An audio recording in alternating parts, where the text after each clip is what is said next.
J'ai emmené ma femme chez le médecin. Puis il m'a pris à part, éloignez-la de votre fille. Une histoire vraie. Ma femme a perdu la mémoire il y a 3 ans. Mardi dernier, je l'ai emmenée voir un neurologue à Asheville. Lorsque ma fille est sortie pour prendre un appel, les mains du médecin tremblaient alors qu'il se penchait vers moi pour chuchoter avec urgence, « Vous devez éloigner votre femme de votre fille immédiatement. » Avant qu'il ne puisse m'expliquer pourquoi, ma fille est revenue, serrant son sac à main de créateur avec tant de force que ses articulations en étaient blanches, affichant ce même sourire inquiet qu'elle arborait depuis des mois. J'apprécierais vraiment que vous vous abonniez et que vous me disiez dans les commentaires d'où vous me rejoignez et quelle heure il est chez vous en ce moment. L'avertissement tremblant de ce médecin allait changer nos vies pour toujours. Mais laissez-moi commencer par le début de ce cauchemar. Je m'appelle Landon Pierce, 65 ans, ingénieur civil à la retraite. Ma femme, Donna, a 62 ans, c'est une ancienne institutrice d'école primaire qui illuminait autrefois chaque pièce où elle entrait. Ces jours-ci, elle se souvient à peine de mon nom. Certains matins, le déclin semblait progressif. Des lunettes oubliées, des histoires répétées. Je me disais que c'était le vieillissement normal. Mais ensuite est venu le matin où elle ne parvenait plus à se souvenir de sa célèbre recette de tarte aux pommes, perfectionnée sur 30 ans. C'est là que j'ai su que quelque chose n'allait pas. Natacha a insisté pour que nous voyions un spécialiste. Elle faisait le trajet depuis Charlotte chaque week-end, ses talons claquant sur nos parquets en bois dur, son parfum coûteux remplissant des pièces qui sentaient habituellement le café et le savon à la lavande de Donna. Elle était devenue l'aidante principale de Donna par défaut. En tant qu'ingénieur consultant, je voyageais fréquemment pour des projets. Lorsque l'état de Donna a empiré, Natacha a pris le relais sans accroc. Mais il y avait quelque chose dans ses yeux que je n'arrivais pas à cerner. Un regard calculateur lorsqu'elle pensait que personne ne la regardait. Elle photographiait nos meubles anciens, posait des questions sur les titres de propriété, s'interrogeait à voix haute sur la mise à jour de notre testament. « Papa, toi et maman vieillissez, disait-elle. Nous devons être pragmatiques. La procuration. Que se passera-t-il si vous ne pouvez plus prendre de décision ? Je changeais toujours de sujet. Ces conversations me donnaient la chair de poule. Le docteur Grant était plus jeune que prévu, peut-être 50 ans, avec des lunettes à monture métallique et des mains nerveuses. Il avait été chaudement recommandé, supposément l'un des meilleurs neurologues de l'ouest de la Caroline du Nord. Il a examiné Donna en notre présence. Test de mémoire, coordination, vérification, questions auxquelles elle répondait avec une confusion croissante. En quelle année sommes-nous, Madame Pierce ? 2021, qui est le président ? Obama ou Bush ? Ma gorge s'est serrée. Nous étions en 2024. Le docteur Grant prenait des notes urgentes, les mains tremblantes. Monsieur Pierce, j'aimerais faire des tests supplémentaires. Cette perte de mémoire progresse plus vite qu'un déclin typique. Il a jeté un coup d'œil à Natacha. J'ai besoin de revoir son historique complet de médicaments. Les interactions médicamenteuses peuvent accélérer les symptômes cognitifs. Maman ne prend presque rien, dit Natacha d'un ton léger. Juste des pilules pour la tension artérielle et des vitamines. Qui gère ces médicaments ? C'est Natacha, ai-je répondu. Elle organise le pilulier hebdomadaire de maman. Elle nous a été d'une aide incroyable. Quelque chose a traversé son visage. De l'alarme. Avant que je puisse l'interpréter, Natacha s'est levée brusquement. Désolé, je dois prendre cet appel. Elle a regardé son téléphone, bien que je ne l'ai pas entendu sonner. Je reviens tout de suite. Au moment où la porte s'est refermée, l'attitude du docteur Grant s'est transformée. Il s'est penché en avant, les articulations blanchies contre son bureau. Monsieur Pierce, a-t-il chuchoté avec urgence. Vous devez éloigner votre femme de votre fille immédiatement. Mon cœur s'est emballé. De quoi parlez-vous ? Les dossiers de médicaments, le schéma du déclin, la chronologie. J'ai déjà vu ça. Certaines substances peuvent induire des symptômes identiques à la démence. Elles provoquent une véritable perte de mémoire, mais les effets peuvent être réversibles s'ils sont détectés tôt. La pièce a semblé tanguer. Que êtes-vous en train de dire ? Votre femme n'a peut-être pas du tout de démence. Elle pourrait être. La porte s'est ouverte. Natacha se tenait là, serrant son sac à main, ses yeux passant de l'un à l'autre avec une évaluation perçante. Désolé que cela ait été si long, dit-elle doucement. Tout va bien, docteur ? Le trajet de retour a semblé plus long que d'habitude. Je ne cessais de jeter des coups d'œil à Natacha sur le siège passager, le murmure urgent du docteur Grant résonnant dans mon esprit. Elle était assise, rigide, ses doigts tambourinant contre son sac en cuir, vérifiant son téléphone toutes les quelques minutes avec une énergie nerveuse que je ne lui avais jamais vue auparavant. « Tout va bien, ma chérie ?» ai-je demandé, essayant de garder une voix décontractée. « Juste des trucs de boulot, papa. Tu sais ce que c'est. » Mais son rire sonnait faux, fragile. Elle serrait ce sac comme si sa vie en dépendait. De retour chez nous, sur Sunset Ridge Drive, Natacha est immédiatement allée dans la cuisine où elle gardait les médicaments de Donna organisés dans un distributeur de pilules hebdomadaires. J'ai observé depuis l'encadrement de la porte alors qu'elle triait méthodiquement les comprimés dans de minuscules compartiments, ses mouvements précis et rodés. « Maman, c'est l'heure de tes pilules du soir » a-t-elle appelé doucement. Donna est arrivée en traînant les pieds, portant son gilet préféré, celui avec les petites roses qu'elle possédait depuis 15 ans. Elle a pris les pilules sans poser de questions, confiante comme une enfant. Cette vision m'a retourné l'estomac pour des raisons que je ne pouvais pas encore articuler. « Je pense que je vais faire du thé » a annoncé Natacha. « Papa, pourquoi n'aides-tu pas maman à s'installer dans le salon ?» Alors que je guidais Donna vers son fauteuil inclinable, des fragments des 3 dernières années ont commencé à s'assembler dans mon esprit comme les pièces d'un puzzle inquiétant. Avant son déclin, Natacha nous rendait visite peut-être une fois par mois, généralement pour les vacances ou les occasions spéciales.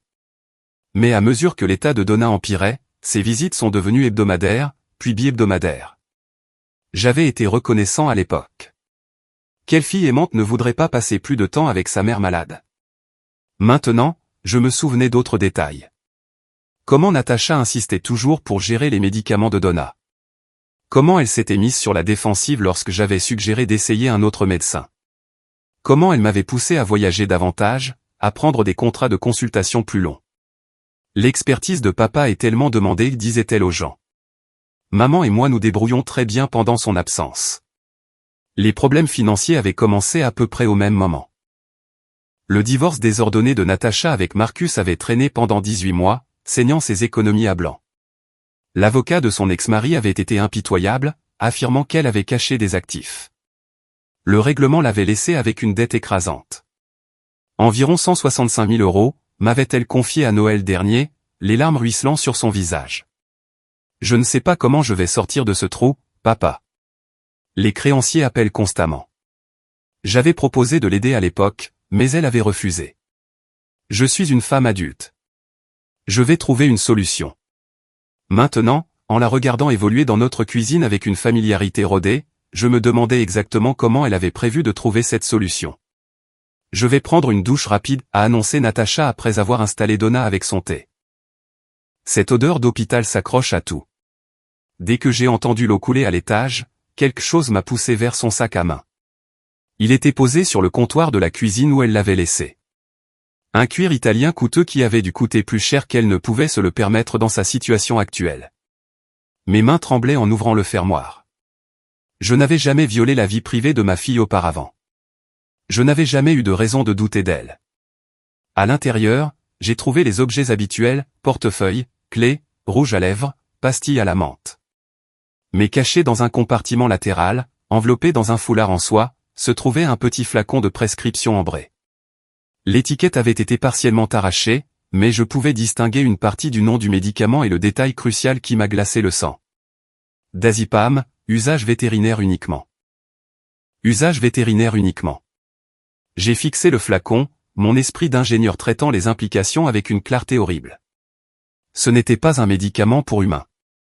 C'était quelque chose conçu pour les animaux, quelque chose qui n'avait rien à faire près de ma femme. La douche coulait toujours à l'étage.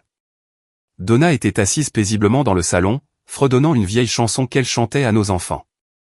Et dans mes mains tremblantes se trouvait la preuve que la fille que j'avais élevée, la petite fille qui tressait des pissenlits pour en faire des couronnes, empoisonnait systématiquement sa propre mère. Quel genre de monstre drogue sa propre mère? Le lendemain matin m'a trouvé à la bibliothèque publique d'Asheville avant l'ouverture, faisant les 100 pas comme un homme possédé. Dormir avait été impossible. Ce flacon ambré me hantait. Juniper Wells, la jeune bibliothécaire aux mèches violettes, a déverrouillé les portes à 9 heures précises. Elle m'avait déjà aidé pour mes recherches d'ingénierie. Monsieur Pierce, vous travaillez sur un autre projet? J'ai besoin de faire des recherches sur un médicament. Dazipam, qualité vétérinaire. Ses sourcils se sont levés, mais elle n'a pas posé de questions. En 20 minutes, nous avions consulté des revues médicales et des bases de données pharmaceutiques. Ce que j'ai appris a fait trembler mes mains. Le Dazipam était un sédatif animal pour les animaux anxieux.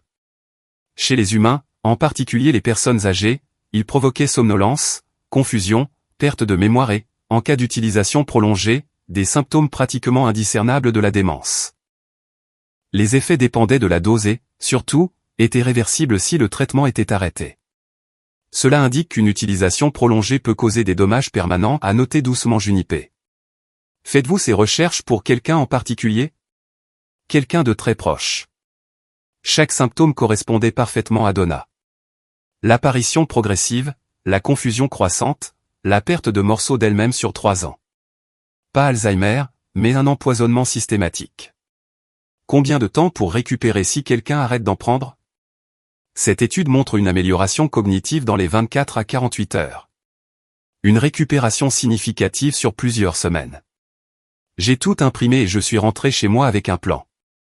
Si Donna était droguée, arrêter le médicament devrait le prouver. De retour à la maison, Donna était assise, fixant d'un regard vide des mots croisés inachevés. Natacha était retournée à Charlotte et ne reviendrait pas avant vendredi pour remplir le pilulier. J'avais 3 jours. Cet après-midi-là, j'ai examiné les pilules de Donna. 7 compartiments, chacun avec 4 comprimés. Je reconnaissais les ordonnances légitimes, tension artérielle, cholestérol. Mais 2 autres m'étaient inconnues. De petites pilules bleues ne provenant d'aucune ordonnance que j'avais autorisée. À l'aide de la loupe de mon atelier, j'ai trouvé de minuscules marquages, DZ5 Dazipam 5 mg. Je les ai remplacés par des vitamines similaires, le cœur battant comme si je désamorçais une bombe. Avant le dîner, j'ai rendu visite à Augustus Val, le voisin d'Accent Grave Côté. Augustus avait 73 ans, un détective de police à la retraite avec un instinct aiguisé. Gus, hypothétiquement, si quelqu'un découvrait un empoisonnement familial, quelle est l'approche la plus intelligente? Augustus m'a étudié attentivement. Hypothétiquement, obtiens des preuves d'abord. Documente tout et sois très prudent. Les gens qui empoisonnent ne s'arrêtent généralement pas à une seule victime lorsqu'ils sont menacés. Ce soir-là, Donna a pris ses pilules modifiées sans poser de questions. J'ai guetté les changements, les signes que ma théorie pourrait être correcte. 24 heures plus tard, je lisais lorsque Donna est apparue dans l'embrasure de la porte, plus alerte que je ne l'avais vue depuis des mois. Elle tenait les mots croisés, plusieurs indices complétés de son écriture familière. Landon, a-t-elle dit, et quelque chose dans sa voix m'a fait lever les yeux. Ses yeux étaient plus clairs, plus concentrés. Pourquoi est-ce que je me sens si vive aujourd'hui? 48 heures sans le médicament caché avait transformé ma femme. Non pas parce qu'elle avait changé, mais parce que je voyais enfin la vraie Donna après 3 ans à la regarder s'effacer. Jeudi matin, elle était levée avant moi, chose qui n'était pas arrivée depuis son déclin. Je l'ai trouvée en train de préparer le petit déjeuner, fredonnant une vieille chanson de Carole King. L'odeur du bacon remplissait l'air. « Bonjour, mon chéri, dit-elle en se retournant avec un sourire qui atteignait ses yeux. J'ai pensé te faire ton plat préféré. Tu te souviens comme tu disais que mes œufs brouillés étaient meilleurs qu'au restaurant. Je m'en souvenais. Plus important encore, elle s'en souvenait. Comment te sens-tu aujourd'hui? Elle a marqué une pause, réfléchissant sérieusement. Différente. Comme si j'avais marché dans le brouillard et que soudain le soleil était sorti. Elle avait l'air inquiète. Landon, quelque chose n'allait pas chez moi, n'est-ce pas? Vraiment pas? Je me suis assis à notre table de cuisine, celle-là même où nous avions partagé des milliers de repas sur 4 décennies. Comment pouvais-je lui dire que notre fille l'empoisonnait? Que te rappelles-tu des dernières années? Des morceaux, des fragments, comme essayer de se souvenir d'un rêve. Elle a servi les œufs avec assurance.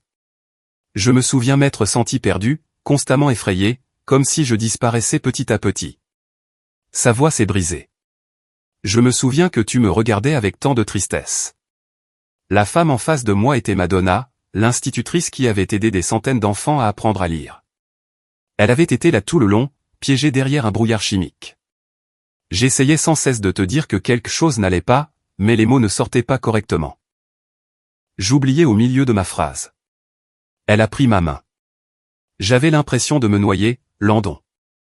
De m'enfoncer plus profondément chaque jour, incapable d'appeler à l'aide. Ma gorge s'est serrée. Tu ne te noies plus. Non, c'est vrai. Mais comment ai-je pu aller mieux si soudainement?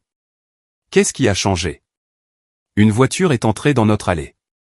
La BMW argentée de Natacha. Elle n'était pas censée être là avant vendredi. C'est étrange, a dit Donna. Natacha est en avance. J'ai regardé notre fille sortir, se déplaçant avec détermination. Elle avait sa clé et allait entrer comme toujours. Dans quelques secondes, elle verrait Donna alerte et cohérente. Donna, écoute attentivement, ai-je dit avec urgence. J'ai besoin que tu agisses comme tu l'as fait ces 3 dernières années, confuse, oublieuse. Peux-tu faire ça? Quoi? Pourquoi ferais-je? La porte d'entrée s'est ouverte. Les talons ont claqué sur le parquet. Maman, papa, j'ai apporté le déjeuner de cette épicerie que vous aimez. Donna m'a regardé avec de grands yeux effrayés. Elle a compris que quelque chose n'allait vraiment pas. Natacha est apparue dans l'embrasure de la porte, observant la scène. Le petit déjeuner cuisiné. Donna assise droite et alerte. La conscience intelligente qui avait été absente pendant des années. Papa, dit Natacha lentement, la voix soigneusement contrôlée. Maman semble différente aujourd'hui.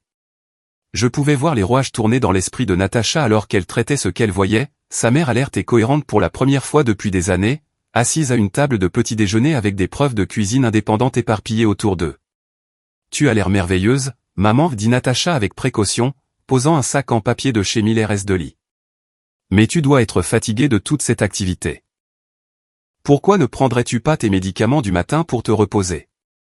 Elle s'est dirigée vers le comptoir de la cuisine où se trouvait le pilulier de Donna, mais j'ai été plus rapide. Elle n'a pas besoin de ces pilules. La main de Natacha s'est figée à mi-chemin du distributeur. Papa, maman a besoin de ces médicaments. Tu sais que le docteur Grant a spécifiquement dit. Quels médicaments, Natacha? Je me suis interposé entre elle et les pilules. Décris exactement ce que tu as donné à ta mère. Quelque chose a changé dans son expression. Le masque de la fille inquiète a glissé juste un peu. Ses ordonnances. Tension artérielle, cholestérol, les suppléments pour sa mémoire. Suppléments pour la mémoire. J'ai sorti le flacon ambré de ma poche, celui que j'avais trouvé dans son sac. Comme ça? La couleur a quitté le visage de Natacha lorsqu'elle a reconnu le diazépam vétérinaire. Pendant un moment, le seul son fut la respiration saccadée de Donna alors qu'elle lisait l'étiquette. Où as-tu eu ça? La voix de Natacha était à peine un murmure. Dans ton sac à main, le même sac que tu serrais comme une bouée de sauvetage dans le bureau du docteur Grant. J'ai levé le flacon. Diazépam, usage vétérinaire uniquement. Tu veux expliquer pourquoi tu transportes des tranquillisants pour animaux? Papa, tu ne comprends pas. Je comprends parfaitement. Tu drogues ta mère depuis 3 ans, l'empoisonnant systématiquement pour la faire paraître incompétente, pendant que tu te positionnes comme l'aidante dévouée. Le calme de Natacha s'est complètement fissuré. Des larmes ont coulé sur son visage alors qu'elle s'effondrait sur une chaise de cuisine. Je n'ai jamais voulu que ça aille aussi loin. Ça a commencé petit, juste. Juste pour la ralentir un peu, la rendre plus gérable pendant que tu voyageais. Gérable? La voix de Donna était horrifiée. Je suis ta mère, pas un animal de compagnie. Je me noyais. La voix de Natacha est montée jusqu'à l'hystérie. Le divorce, les frais juridiques. Marcus a vidé nos comptes et m'a laissé sans rien. 165 000 € de dette. Les créanciers appelaient constamment, menaçant de saisir mon salaire, de prendre mon appartement. Elle nous a regardés désespérément. J'ai vu combien cette maison valait, combien vous aviez économisé. J'ai pensé que si maman avait besoin de plus de soins. Si elle devait aller dans un établissement, peut-être que nous pourrions arranger quelque chose avec les finances. Juste temporairement jusqu'à ce que je me remette sur pied. Alors tu as décidé de créer le besoin pour ces soins, ai-je dit, le dégoût épais dans ma voix. J'ai fait des recherches minutieuses. De petites doses, rien qui ne la blesserait vraiment, juste assez pour la rendre confuse, oublieuse. Elle sanglotait maintenant. Mais ça a empiré, et je ne pouvais pas m'arrêter. Chaque fois que j'essayais de réduire la dose, tu remarquais qu'elle allait mieux et je paniquais. Tu as détruit 3 ans de sa vie, 3 ans de notre mariage. Je n'ai jamais voulu lui faire autant de mal. J'aime maman. Je vous aime tous les deux. Non, tu ne nous aimes pas. Ma voix était glaciale. Tu aimes notre argent. Tu aimes ce que nous pourrions te donner. Natacha a essuyé ses yeux et j'ai vu le calcul revenir dans son expression. Papa, regarde-toi. Tu es paranoïaque. Tu lances des accusations délirantes. Peut-être que le stress de s'occuper de maman a aussi affecté ton jugement. Peut-être que vous avez tous les deux besoin d'une aide professionnelle. Elle a fouillé dans sa mallette et en a sorti un dossier de documents juridiques. J'ai déjà parlé avec des avocats des options de tutelle pour vous deux. Les tribunaux prennent la maltraitance des personnes âgées très au sérieux, surtout lorsque des membres de la famille portent des accusations infondées contre leurs aidants. La menace flottait dans l'air comme un gaz toxique. Elle avait déjà prévu cette éventualité, déjà prête à me dépeindre comme un vieil homme instable, portant des accusations délirantes contre sa fille dévouée. Sors de ma maison, papa. Tu ne penses pas clairement. Sors. J'ai rugi plus fort que je n'avais élevé la voix en 20 ans. Tu n'es plus la bienvenue ici. Tu n'as plus les clés. Tu n'as plus la permission. Et si tu mets à nouveau les pieds sur cette propriété sans consentement explicite, je te ferai arrêter pour violation de propriété.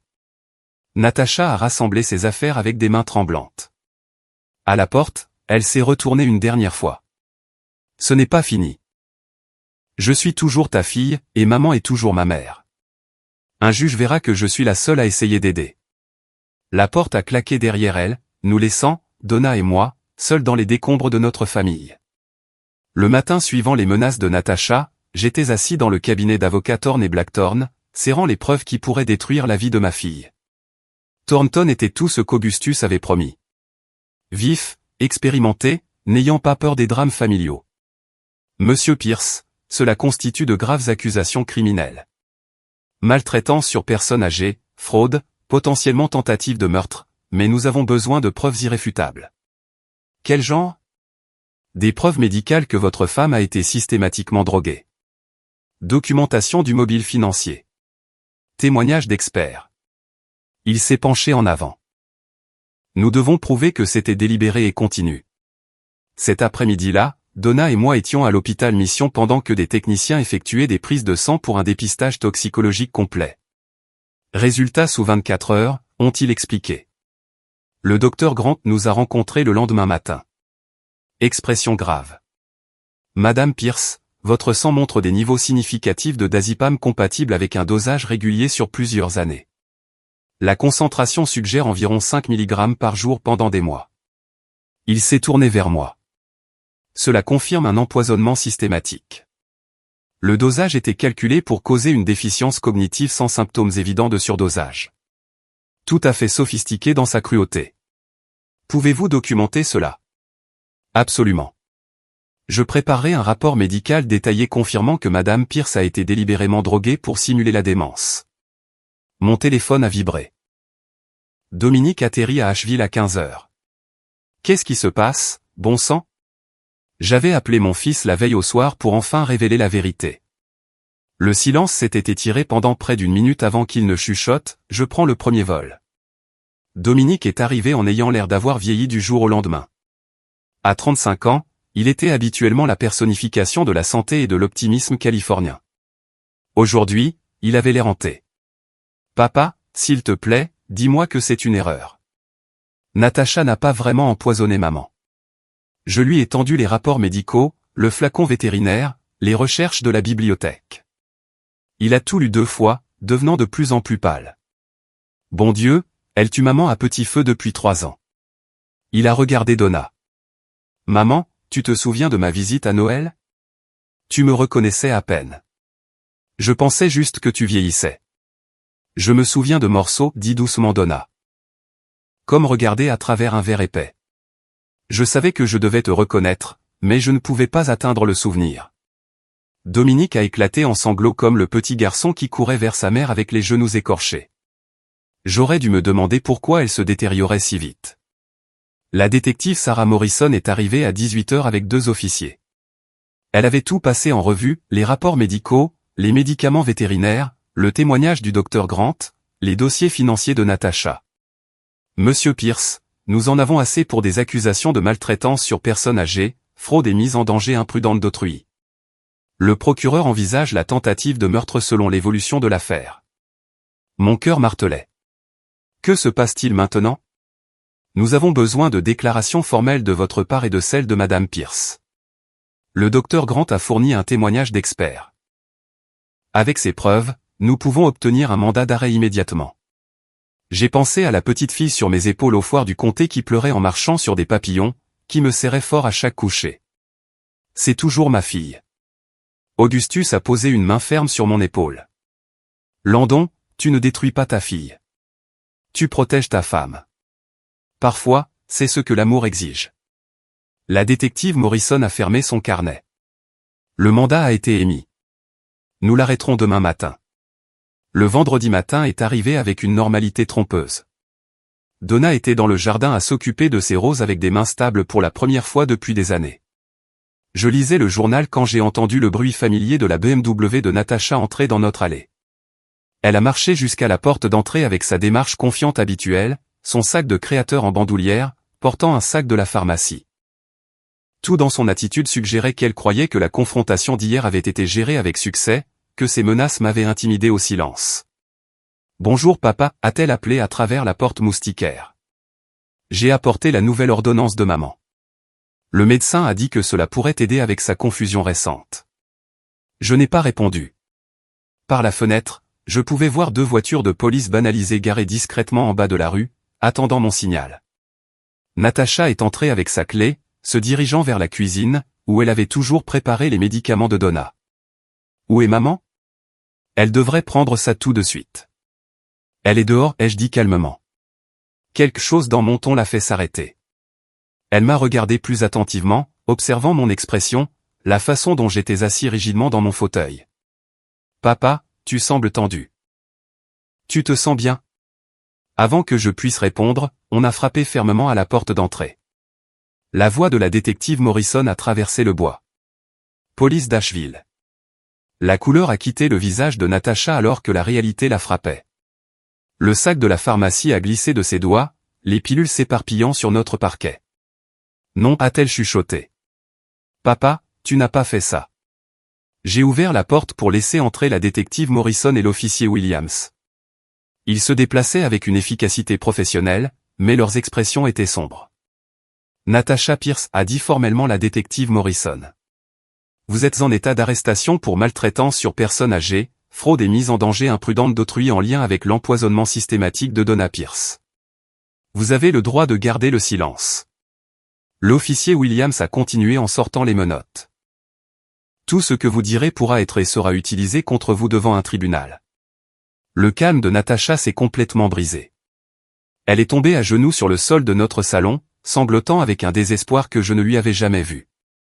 Papa, s'il te plaît, supplia-t-elle, utilisant le nom qu'elle ne m'avait pas donné depuis l'enfance. S'il te plaît, ne les laisse pas m'emmener.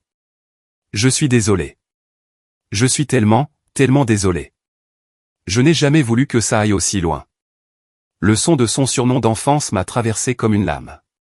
C'était ma petite fille, celle qui insistait pour porter des robes de princesse à l'épicerie, qui organisait des thés avec des amis imaginaires. Donna est apparue dans l'encadrement de la porte venant du jardin, de la terre encore sur ses gants de jardinage, réalisant la scène avec une horreur croissante.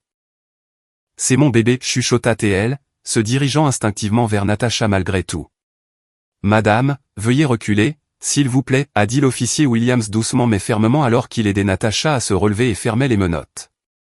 Dominique attendait dans la cuisine, incapable de regarder, mais incapable de partir. Il a émergé maintenant, le visage marqué par la culpabilité et le chagrin. Natacha, je suis désolé, dit-il. J'aurais dû voir ce qui se passait. J'aurais dû protéger maman plus tôt. Ce n'est pas de ta faute, Dom. Natacha a réussi à dire à travers ses larmes. C'est la mienne.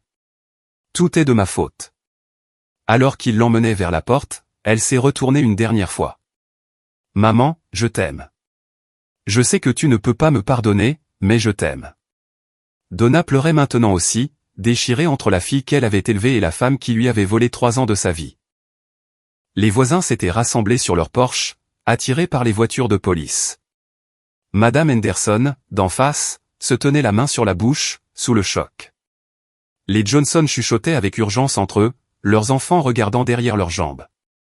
J'ai regardé par la fenêtre alors qu'ils aidaient Natacha à monter à l'arrière de la voiture de patrouille, ses vêtements de créateur et son maquillage parfait contrastant brutalement avec les menottes et les larmes. La petite fille qui attrapait autrefois des lucioles dans des bocaux avait disparu, remplacée par quelqu'un que je reconnaissais à peine. J'ai perdu ma fille pour sauver ma femme, ai-je dit à voix haute, les mots ayant un goût de cendre. Augustus est apparu à mes côtés, ayant tout vu depuis son propre porche. Tu as fait ce que tu devais faire, Landon. Parfois, protéger les gens qu'on aime signifie faire des choix impossibles. La détective Morrison m'a tendu une carte de visite avant de partir. Le procès est prévu pour le mois prochain, Monsieur Pierce.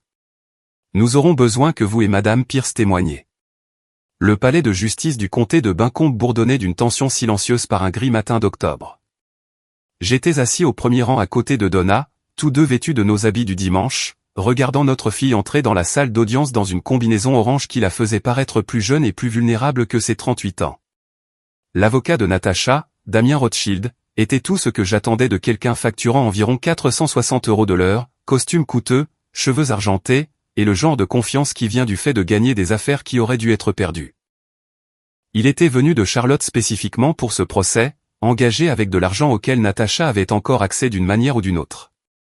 Thornton Blackthorne était assis à la table du procureur, nos preuves organisées dans des dossiers beige soignés. Au cours du mois dernier, il était devenu plus que notre avocat. Il était devenu notre défenseur, quelqu'un qui comprenait que cette affaire concernait plus qu'un précédent juridique.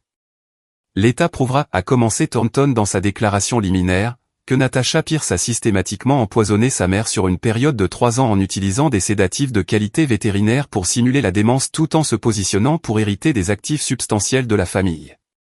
Il a tenu le flacon ambré qui avait tout déclenché. Ce médicament conçu pour les animaux anxieux a été administré quotidiennement à Donna Pierce, causant perte de mémoire, confusion et 3 années de vie volée. Le docteur Grant a pris la barre des témoins avec la gravité de quelqu'un qui comprenait son rôle dans cette tragédie. Les analyses sanguines montrent de manière concluante des niveaux de diazépam compatibles avec un dosage régulier et délibéré. Ce n'était pas accidentel ou médicinal. C'était un empoisonnement systématique conçu pour incapaciter. Selon votre opinion professionnelle, Dr Grant, était-ce une tentative de meurtre? C'était une tentative de destruction d'un esprit humain. Que l'accusé ait eu l'intention de tuer ou simplement de contrôler, le résultat était le même, l'effacement délibéré des capacités cognitives de Donna Pierce. Le contre-interrogatoire de Damien Rothschild a été agressif mais futile. Les preuves étaient accablantes, le flacon de médicaments avec les empreintes digitales de Natacha, les tests sanguins, les dossiers financiers montrant sa dette écrasante, et le plus accablant de tous, l'amélioration spectaculaire de l'état de Donna une fois l'empoisonnement arrêté. Quand est venu le moment pour Natacha de parler, elle a surpris tout le monde en se levant sans y être invitée. Votre honneur, je veux changer mon plaidoyer en coupable. Rothschild lui a saisi le bras, chuchotant avec urgence, mais elle l'a repoussé. J'ai fait tout ce qu'ils ont dit. J'ai drogué ma mère pendant 3 ans parce que j'étais désespéré et égoïste et je pensais pouvoir m'en tirer. Sa voix s'est brisée. Je me disais que je la rendais juste plus gérable, mais je savais ce que je faisais vraiment. Je volais son esprit pour sauver ma situation financière. Elle s'est tournée vers notre section de la salle d'audience, les larmes ruisselant sur son visage. Maman, je suis désolé. Je sais que ces mots ne signifient rien après ce que j'ai fait, mais j'ai besoin que tu saches que je n'ai jamais cessé de t'aimer, même quand je te faisais du mal. Papa, je suis désolé d'avoir détruit notre famille. Je suis désolé de t'avoir fait choisir entre ta femme et ta fille. La juge Patricia Winters, une femme sévère dans la soixantaine qui avait vu toutes sortes de destructions familiales imaginables, n'a montré aucune émotion en prononçant la sentence. Natacha Pierce, vous avez commis l'une des trahisons de confiance les plus odieuses que j'ai rencontrées en 20 ans sur ce banc. Vous avez systématiquement empoisonné votre propre mère, volé 3 ans de sa vie, et failli détruire son mariage et sa santé mentale pour un gain financier. Elle a marqué une pause, laissant le poids de ses mots s'installer sur la salle d'audience. Je vous condamne à 7 ans de prison d'État, suivi de 3 ans de liberté surveillée. Vous paierez également une restitution complète pour les frais médicaux, les frais juridiques et les dommages à vos parents. Le coup de marteau a résonné dans la salle d'audience silencieuse comme un coup de feu. Donna s'est effondrée complètement, sanglotant dans ses mains. C'est toujours mon bébé, chuchotait-elle encore et encore. J'ai entouré ma femme de mes bras, sentant le poids de tout ce que nous avions perdu et de tout ce que nous avions sauvé. La justice a été rendue, ai-je murmuré dans ses cheveux. Mais le prix était bien trop élevé. Alors qu'ils emmenaient Natacha menottée, elle a regardé en arrière une dernière fois. Nos yeux se sont croisés à travers la salle d'audience, et pendant juste un instant, j'ai vu la petite fille qui s'endormait sur mes genoux pendant les histoires du soir. Puis elle est partie, et nous sommes restés là à essayer de comprendre comment reconstruire nos vies à partir des décombres de notre famille. 6 mois plus tard, le printemps est arrivé tôt à Asheville, apportant un renouveau qui reflétait notre voyage vers la guérison. J'ai trouvé Donna dans notre jardin en train de s'occuper des roses qu'elle avait regardées d'un œil vide pendant 3 ans, les taillant avec une expertise retrouvée. Le sol est parfait cette année, a-t-elle dit, les yeux pétillants de cette intelligence dont j'étais tombé amoureux il y a 42 ans. Nous aurons les plus belles fleurs de tous les temps. La transformation m'étonnait encore quotidiennement. Sa mémoire était revenue presque complètement, son esprit restauré. Elle faisait à nouveau du bénévolat au centre d'alphabétisation, trouvant un but dans l'enseignement. J'avais pris ma retraite complète après le procès, refusant les contrats qui m'éloigneraient. À 65 ans, j'avais appris qu'aucun pont n'était plus important que la femme à mes côtés au petit déjeuner. J'ai perdu 3 ans avec toi, lui ai-je dit un soir. Je ne perdrai pas un autre jour. Dominique avait déménagé de Californie à Charlotte, à seulement 2 heures de route. La culpabilité d'avoir manqué les signes l'avait transformé en ce fils que nous avions espéré qu'il deviendrait. Il nous rendait visite tous les week-ends maintenant. Les signes avant-coureurs étaient là, avait-il dit. J'ai choisi de ne pas les voir. Fils, ta sœur a trompé tout le monde. L'important, c'est que nous l'avons arrêté. Nous avions rendu visite à Natacha 2 fois à l'établissement correctionnel. Elle semblait plus petite dans son uniforme de prison, usée par ses choix. Je rêve du visage de maman quand ils m'ont mis les menottes, avait-elle dit. Je porterai cette image pour toujours. Donna avait tendu la main à travers la table. Je te pardonne, Natacha. Je ne comprends pas ce que tu as fait, et je ne l'oublierai jamais. Mais je te pardonne parce que tu es toujours mon enfant. C'était il y a 3 mois. Nous n'y sommes pas retournés depuis. Augustus continuait d'être notre roc, passant les soirs pour partager une bière et sa sagesse. La tragédie n'est pas que nous ayons fait confiance à Natacha, avait-il observé. La tragédie, c'est qu'elle a choisi d'exploiter cette confiance au lieu de l'honorer. J'avais commencé à parler dans des centres communautaires des signes avant-coureurs de la maltraitance des personnes âgées. La réponse a été bouleversante. Des dizaines de personnes partageaient des inquiétudes similaires, demandant conseil. Parfois, le plus grand danger vient de ceux que nous aimons le plus, dis-je aux auditoires. Pas parce que l'amour est dangereux, mais parce qu'il nous pousse à vouloir croire le meilleur des gens, même lorsque les preuves suggèrent le contraire. La maison semblait plus légère maintenant, le rire de Donna remplissant des pièces restées silencieuses trop longtemps. Notre mariage, mis à l'épreuve par 3 ans de confusion, en était ressorti plus fort. Nous sommes des survivants, a dit Donna en lisant un cas similaire dans le Tennessee. Peut-être que notre but est d'aider d'autres familles à reconnaître ce que nous avons manqué. Alors que j'écris ceci, assis là où j'ai tenu pour la première fois ce flacon de médicaments ambrés, je suis frappé par tout ce qui change lorsque nous choisissons de voir la vérité. Notre famille ne sera plus jamais la même. Nous porterons toujours les cicatrices de la trahison et le chagrin d'avoir perdu une fille à cause de ses choix. Mais nous sommes vivants. Nous sommes ensemble. Et nous utilisons notre douleur pour protéger les autres. Parfois, cela doit suffire. En repensant à cette histoire vraie, je réalise à quel point la confiance aveugle a failli détruire tout ce qui m'était cher. Ne soyez pas comme moi. N'ignorez pas les signes avant-coureurs lorsque quelqu'un que vous aimez commence à changer. J'ai fait confiance complètement parce que Natacha était ma fille. Mais Dieu nous enseigne à être prudents comme des serpents et simples comme des colombes. La leçon la plus dure de ces histoires de grand-père n'est pas de reconnaître le poison dans les flacons de pilules. C'est de reconnaître quand l'amour devient manipulation, quand le soin devient contrôle. J'ai passé 3 ans à regarder ma femme disparaître, me disant que c'était le vieillissement naturel, alors que chaque instinct criait que quelque chose n'allait pas. Dieu m'a donné ce moment avec le docteur Grant pour une raison, son avertissement chuchoté par un médecin tremblant qui a tout risqué pour dire la vérité. Mais j'ai failli le manquer parce que je ne pouvais pas imaginer mon propre enfant capable d'une telle trahison. Ne faites pas mon erreur. Lorsque les médicaments se multiplient sans explication, lorsque quelqu'un insiste pour contrôler toutes les décisions médicales, lorsqu'un membre de la famille devient soudainement indispensable alors que les autres sont repoussés, faites attention. Ce ne sont pas des coïncidences dans des histoires comme la mienne. Ce sont des drapeaux rouges écrits à l'encre invisible. Cette histoire vraie m'a appris que protéger nos proches signifie parfois les protéger de la famille. Dieu ne nous promet pas des choix faciles, seulement la force de faire les choix nécessaires. J'ai failli perdre Donna pour toujours parce que j'aimais trop Natacha pour la voir clairement. Faites confiance mais vérifiez. Aimez mais restez vigilants. Et rappelez-vous, les plus grandes trahisons viennent souvent enveloppées dans le langage de l'attention. Notre histoire vraie prouve que même dans les trahisons familiales les plus sombres, ces histoires de grands-pères peuvent avoir des fins où la justice prévaut et l'amour survit, bien qu'à jamais changé. Si cette histoire a résonné en vous, partagez-la avec quelqu'un qui a besoin de l'entendre. Appuyez sur ce bouton d'abonnement pour rejoindre notre communauté de survivants et de protecteurs. Et dites-moi dans les commentaires, avez-vous déjà dû choisir entre la loyauté familiale et la protection de quelqu'un que vous aimez?